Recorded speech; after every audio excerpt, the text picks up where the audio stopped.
Oh man, it's like moving money around the bank accounts to make things work. They're moving snow around to make things work. That's not a good sign. It's not a good sign. And you talk about bank accounts, and you know our reservoir and snowpack, that is our savings account. So when we don't feel that, we're in tough shape. And so we need a pattern change. I've said that once or twice before this winter, I think. A few times. They may be sick of hearing it, but we've got one coming, it looks like, and I'm really, really hopeful. And I hope you are too, because we need moisture. But let's start with the gorgeous views. Hey, that's pretty, but that looks like fall, does it not? Yeah, it does. It's not, though. This is up near Garden City. You should be fishing in that river. Don't tempt me.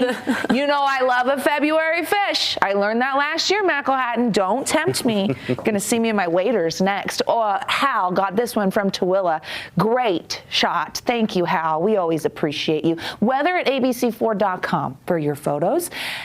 And as you take a look at the satellite radar, it shows you that high pressure. We've been dry. This has been the dominant weather feature, but this is going to move closer to the Beehive State as we get through the midweek here. Nelson Peak time lapse shows a little bit of haze in the valley, but you also see the clouds moving. So Salt Lake County actually managed to stay in the green today for a long time.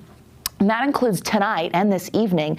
But as we head into tomorrow, the potential for air quality to hit the moderate categories there along the Wasatch Front in Cache Valley and the northwestern side of the state, including Tooele and Box Elder County. Northeastern Utah in the green, so will southern Utah. That's been the trend this winter. We know this time of year, our northern valleys, boy, they struggle when we are dry and we have high pressure. Black Desert time-lapse video showing clear skies. You know, they made it to 68 today. Incredible, unseasonable warmth, 10 degrees above average. Right now, we've got 58 in St. George, so holding on. The 30s have popped up, 20s in Logan, 30s in Salt Lake, and we're easing into the low to mid-30s as we head into the overnight. You notice that that high pressure will start to creep a little closer. This ridge will eventually move over Utah. Thursday is when it will amplify, but for the midweek, we're anticipating a copy and paste type of Wednesday where we deal with what we saw today, hazy sunshine at times and then temperatures above average. There's a look at those 30s as we get through the next several hours into your overnight. Looking at February, typically we gain more than, I believe, an hour and 7 minutes of daylight by the end of the month. Our average high is around 44 degrees, but look at the precipitation. We usually get 10.6 inches of snow. February, I believe, is the third wettest month in Salt Lake City.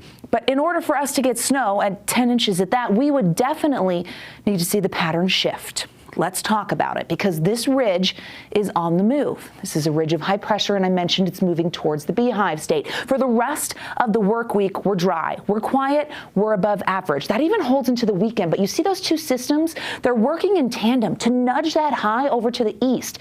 This area of low pressure will bring some cloud cover, getting caught up in our southerly flow on Friday, but we'll stay dry.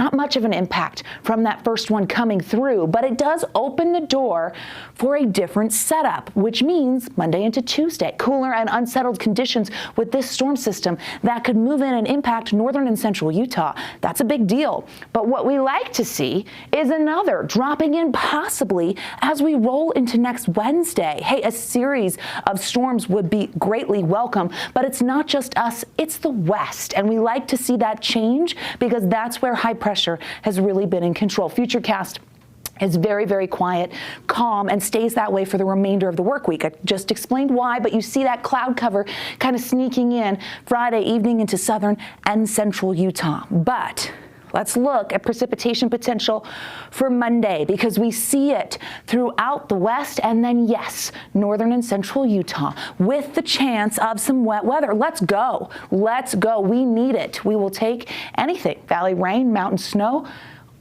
altogether. We'll be happy about it, but not with these temperatures. 50s for tomorrow, 54 in Salt Lake, 40s and 50s in northern Utah, upper 60s for St. George, almost 70 degrees. Even our mountain valleys jumping into the 50s, Park City and Heber in that potentially, that's going to be warm. You're going to feel that. St. George 7-day, I think we could get a 70-degree day. I'm not ruling it out.